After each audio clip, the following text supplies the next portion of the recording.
Bonjour à tous et bienvenue pour cette nouvelle analyse du DAX, donc pour la semaine à venir.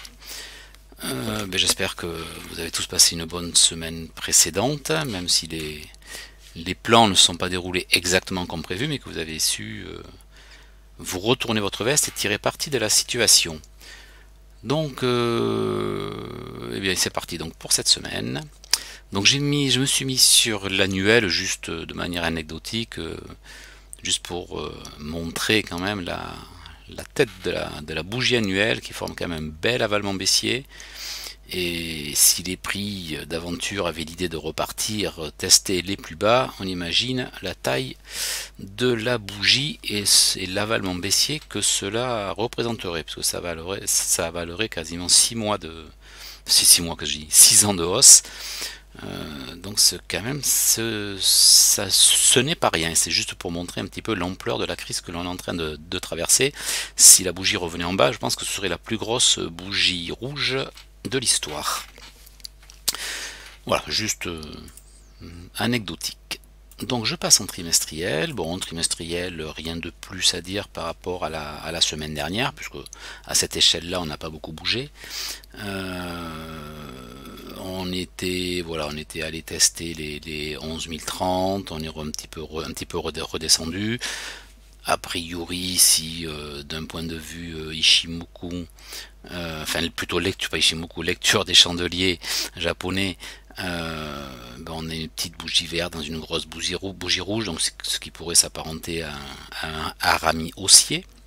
Mais bon, pour l'instant, on est au mois de mai, le trimestre est encore loin, et sur des grosses échelles, bon, je ne tiens pas trop compte de ce genre d'informations. Je note quand même que la moyenne mobile 50, dont je vous avais déjà parlé, tient toujours le choc. Elle supporte bien les prix. Et si on venait à clôturer en dessous de cette MM50, je pense que ça ouvrirait vraiment la voie à une baisse plus importante. Mensuel, pas beaucoup de différence non plus, sauf que la semaine dernière, quand on regardait le mensuel, il était haussier. Là, on a une petite bougie rouge, donc dans un corps vert qui pourrait s'apparenter à un harami baissier si le mois clôture dans cette configuration-là. Pour l'instant, on a des mèches hautes en mensuel de la même taille en haut et en bas, donc ce qui montre bien une bougie d'indécision. Donc pour l'instant, le marché est complètement indécis et peut aussi bien monter que descendre. L'hebdo commence à être un petit peu plus intéressant pour établir les plans à plus court terme. Donc la semaine dernière ou la semaine d'avant, grosse bougie impulsive haussière. La semaine dernière, grosse bougie baissière. Mais ce qui est important de noter, c'est que l'on est venu retester le niveau des 10 200 dont je vous avais parlé la semaine dernière et qui pour moi était un niveau charnière. Le niveau a très bien tenu, on est revenu le tester, c'est la troisième fois qu'on le teste. Et une chose importante à savoir, c'est que sur les niveaux définis sur des grosses unités de temps, plus ils sont testés, plus ils se renforcent. À la différence d'un niveau sur une petite unité de temps, où plus il est testé, plus il s'affaiblit. Donc ils ont un comportement différent. Là, ça fait 3 fois qu'il a été testé sans être cassé, donc ça veut dire quand même que c'est un niveau solide. Donc, en hebdo, on pourrait presque avoir, même pas presque, ça pourrait être une bougie témoin, puisqu'on se rend compte que là, on a une belle bougie impulsive et que les prix restent dans les bornes de cette bougie, donc il pourrait délimiter un range moyen terme, donc entre 11 000 environ et 10 300, 10 200, ce serait plutôt 10 300. Voilà, donc c'est à garder en mémoire, c'est pas nécessairement à garder sur le graphique, mais c'est à garder en mémoire que tant qu'on ne casse pas les bornes de cette bougie hebdo, pour moi le marché n'est pas directionnel. Si on venait à casser les 10 300, alors 10 369 je crois à peu près, le bas de la bougie hebdo dont j'avais déjà parlé à plusieurs reprises, au niveau des 10 369, qui pour moi est un niveau qui pourrait être important. Donc si on venait à le casser en clôture hebdomadaire, à ce moment-là, ça pourrait être effectivement une indication que le marché nous donne, comme quoi il a l'intention de partir à la baisse. Et bien sûr, si on clôture en hebdo au-dessus des 11 030, ce serait une indication plutôt haussière. Et certainement chercher à aller combler le gap qui se trouve ici. Donc, en journalier maintenant, alors là, on commence à avoir un petit peu plus d'informations. Donc dans mon analyse de la semaine dernière, on était par ici, voilà. C'est ça, vendredi, voilà, vendredi dernier, où mon anticipation était que l'on fasse un petit retracement sur les 50% et je voyais le haut de cette mèche qui était à peu près au même niveau, et ben, le marché en a décidé autrement et a choisi de repartir à la baisse. Donc voilà, comme dit toujours, que je t'avais bien revenu, que ce sont des prévisions, que c'est un scénario, et bien sûr c'est le marché qui fait ce qu'il veut et qui valide le scénario ou qui ne le valide pas. Et bien la semaine dernière, il n'a pas validé. Il avait validé les semaines précédentes. La semaine dernière, il a choisi de faire autrement. Donc ce que l'on peut noter, c'est qu'on a eu une réintégration. Donc le lundi, on est resté un petit peu dans cette bougie-là, à hésiter. Et le mardi, on a cassé le bas de la bougie et on a réintégré la bougie témoin. Alors, j'ai un petit peu déplacé jusqu'à présent, j'utilisais cette bougie témoin là. Attendez, je vais vous la remettre. Voilà, jusqu'à présent, pour moi, c'était cette bougie là qui était importante. Elle l'est toujours.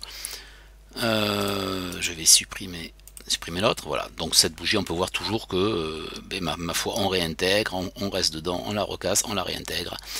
Mais bon, compte tenu des niveaux et de la bougie hebdo également, je me dis que peut-être que l'on peut élargir un petit peu les bornes et utiliser cette bougie rouge comme bougie témoin. Alors ça change pas grand chose au final, sauf que ça donne un petit peu plus d'amplitude à la bougie. Je vais tâcher de l'agrandir, voilà. Donc du coup, voilà, je vais utiliser cette bougie là comme bougie témoin. Donc ça correspond assez bien en fait à toutes ces mèches. Ici, les prix de lundi qui sont venus se poser dessus, donc qui valident bien cette support, enfin résistance devenu support, puis qui redevient résistance. Et mardi, on casse vraiment le plus bas de lundi, on casse le plus bas de la bougie de vendredi dernier. Donc là, on invalide vraiment complètement le scénario haussier prévu la semaine d'avant. Et on réintègre la bougie témoin, donc ce qui, en général, lorsqu'on réintègre un range, on va chercher la borne basse de ce range. Donc exactement ce que l'on est allé faire. On peut voir que sur mèche, on est allé tester vraiment le niveau des 10 200, qui est un niveau majeur. Et on est venu tester, on a un petit peu exagéré pour aller tester le haut de la précédente bougie témoin, dont je vous ai aussi assez rabâché les oreilles, que maintenant vous devez certainement connaître par cœur, qui était donc cette bougie là ici, voilà, et donc qui a servi de bougie témoin pendant beaucoup moins longtemps que celle-là, mais qui a quand même très bien fonctionné. Donc en journalier, quels vont être les scénarios maintenant? Alors on voit que l'on est allé tester donc le niveau des 10 300, 10 200 et que les acheteurs ont violemment repoussé les vendeurs et que les vendeurs ont pris leurs bénéfices massivement sur ces niveaux-là. Lorsqu'on a une remontée aussi violente, c'est que les deux phénomènes sont liés. Donc ça veut dire que les vendeurs coupent leur position, donc c'est qu'ils estiment que les prix n'iront pas plus bas, et que les acheteurs sont présents pour, bien sûr, pour acheter les positions des vendeurs. Donc ça montre quand même une force acheteuse assez importante, surtout lorsqu'elle a lieu sur des niveaux aussi importants. Et c'est donc le jeudi, et le vendredi, ben les prix sont restés, on fait du range, comme c'est très souvent le cas après une journée impulsive, après une journée flux, la journée suivante, on reste très souvent entre les bornes 15 minutes ou H1. Entre les bornes, je parle entre les bandes de Bollinger. Et bien là, les prix ont oscillé sur des petits niveaux. Voilà, le plus haut, ça a été le plus haut de la bougie du jeudi, on l'a pas cassé. Et le plus bas, on n'est pas allé chercher le plus bas de la bougie de jeudi, là ça aurait été inquiétant, mais on s'est arrêté sur des petits niveaux. Là c'était cette mèche là qui a servi de support, d'où l'importance des mèches. Je reviens souvent dessus, mais moi mes niveaux je les trace sur les mèches parce que j'estime qu'ils sont quand même assez importants. Donc on peut voir, on a dû le faire peut-être au point près, je ne sais pas exactement. Le plus bas 369 et le plus bas 371. Ouais, bon, à 2 points, on peut dire qu'on l'a fait au point près. Donc quel est le scénario pour la semaine prochaine? Donc la question sera de savoir si le marché décide que ce mouvement baissier a été juste un test des niveaux majeurs, des niveaux trimestriels, et que les acheteurs ont repris la main pour reprendre une tendance haussière au moins jusqu'en haut du range, donc au moins à court terme, ou est-ce que c'était une brèche, un premier test de niveau peut-être pour aller le retester une deuxième fois et puis peut-être petit à petit le casser. Ça pour l'instant nous n'avons aucun élément qui peut nous permettre de répondre à cette question, donc il faut envisager les deux scénarios. Aujourd'hui je vais descendre un petit peu d'unité. Non, avant de descendre d'unité, je vais terminer l'analyse sur le journalier. Donc à mon sens, on a deux scénarios. Tant qu'on reste ici, entre les deux, il n'y a pas grand chose à faire. Le marché est en range, on va le traiter comme un range. Par contre, si le marché casse les plus hauts de vendredi, cela voudra dire qu'il casse également les plus hauts de jeudi, donc il validerait le signal haussier. Et si le marché casse les plus bas de jeudi, à ce moment-là, on pourrait bien aller rechercher au moins les 10 200.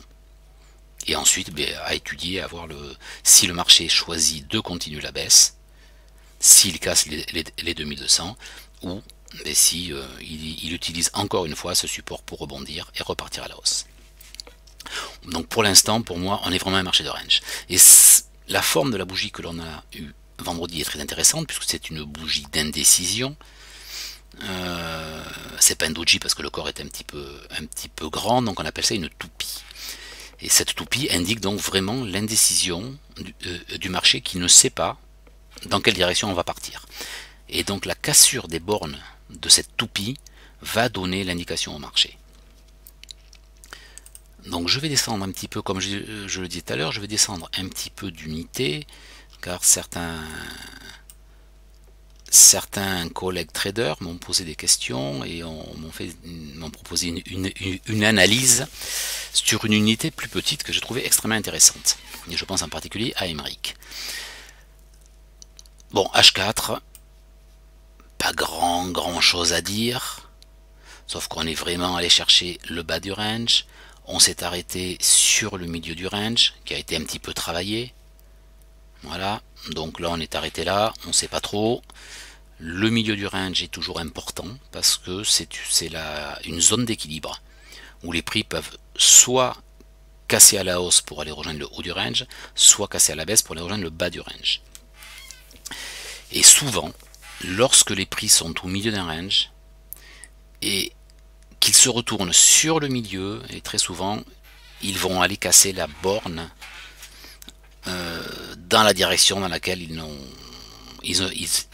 n'ont pas réussi à passer le milieu du range. C'est un peu confus, mais admettons, si les prix s'arrêtent comme ici au milieu du range, qui repartent à la hausse, qui se rebloquent encore sur le milieu du range, la probabilité qu'ils cassent à la hausse est beaucoup plus importante plutôt qu'ils repartent à la baisse.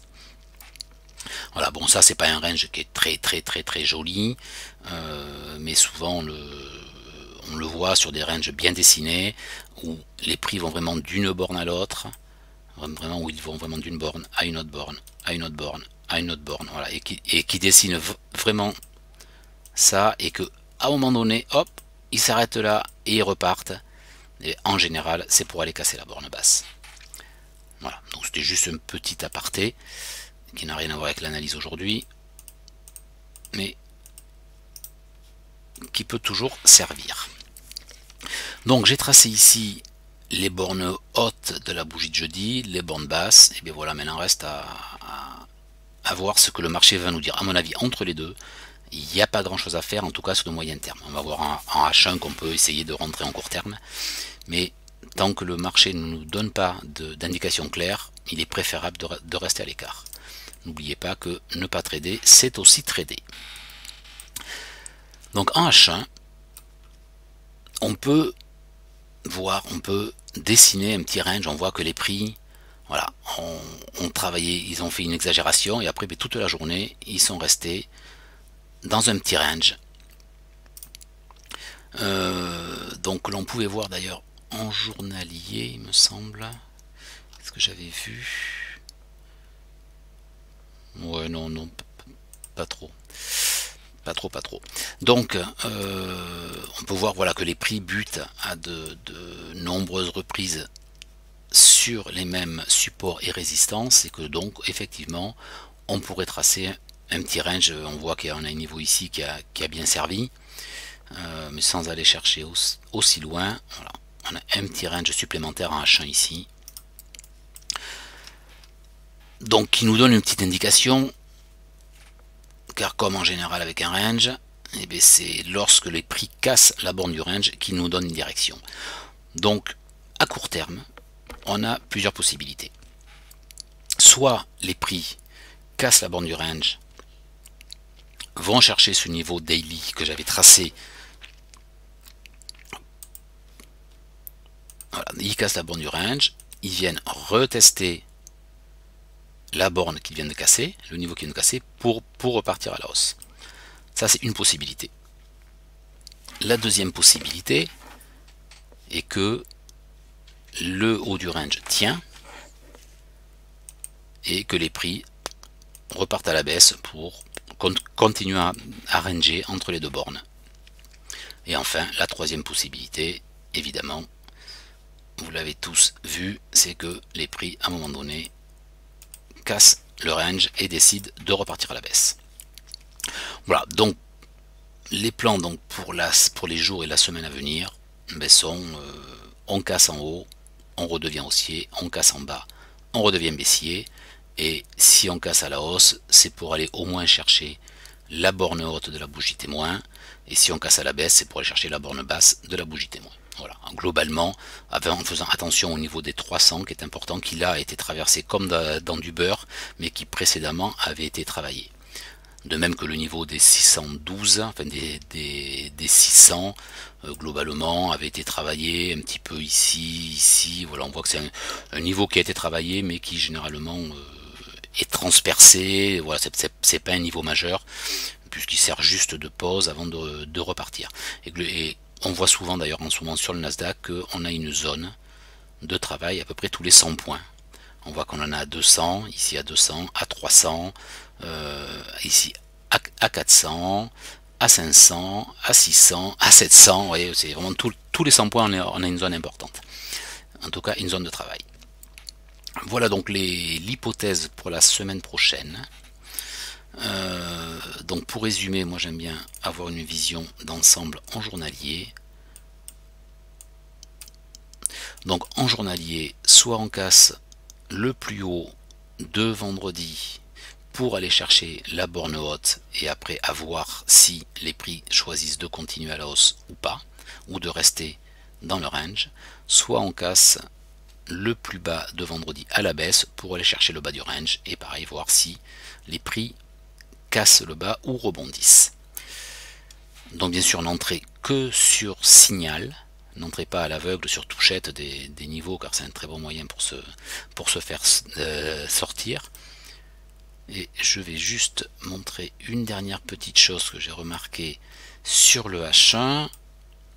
Donc bon, ça c'était mon plan du jour de vendredi qui n'a plus de raison d'être, que je peux effacer. Voilà. Donc bien sûr, faites un plan du jour le matin, évidemment. Alors juste, je vous avais présenté dans une vidéo la loi de dos, en disant que les prix venaient souvent retracer un niveau qu'ils venaient de casser. Et ben, c'est encore bien illustré ici, où on voit bien que l'on casse le niveau des 800. Hop, on est venu le retravailler, le rechercher.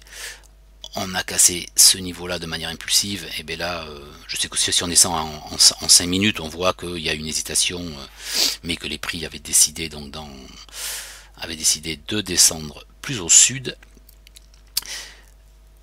que les prix sont redescendus, se sont arrêtés sur des niveaux précédemment cassés, ont essayé de repartir, sont revenus retester une deuxième fois, donc là on se dit c'est pas bien, donc on échoué à faire un nouveau plus haut. Donc là on commençait à se dire qu'on allait peut-être vendre, et je sais que beaucoup l'ont fait, vendre cette zone là, ce niveau là. Là, hop. Donc on commençait à vendre cette zone, les 900, comme par hasard, encore une centaine. Et par contre, là, lorsque l'on a cassé vraiment ce niveau là, eh bien, le plan haussier que j'avais évoqué la semaine dernière, bien sûr, était complètement invalidé. Et on a cassé, on est venu retester, alors pas totalement, parce que le marché avait quand même une grosse énergie baissière, donc n'a pas eu la force de revenir tester ces niveaux-là, s'est arrêté sur ces niveaux ici, un petit peu plus bas. Et ensuite, eh bien, de nouveau, a cassé les plus bas, est revenu les chercher au point près, vous voyez la petite mèche là, est revenu vraiment les chercher, et de nouveau on a cassé ce niveau là, on est revenu les chercher sur mèche avant de repartir à la hausse.